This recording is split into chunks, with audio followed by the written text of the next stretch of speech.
एक नंबरची किरकिरी मुलगी आहेस तू. काय रे, काय तुझा स्वभाव? हा, कुठल्या अपेक्षेनं तुझ्याशी लग्न करू मी? हा, काय केलंस का माझ्यासाठी तू?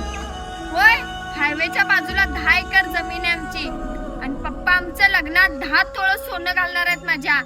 आणि आता पप्पांची नवीन लायसन येणार आहे. लायसन गाडीची 3 लायसन आहेत माझ्याकडे. 3 लायसन, माझ्या नावावर एक, बाबाच्या नावावर एक आणि माझ्या बहिणीच्या नावावर. लायसनच सांगाले मला. अरे गाडीची लायसन तसली 10 आहेत आमच्याकडे. गाडीचं नव्हे, वाईन शॉपचं लायसन येणार आहे आमचं. मी अगं मी असंच बोलतोय.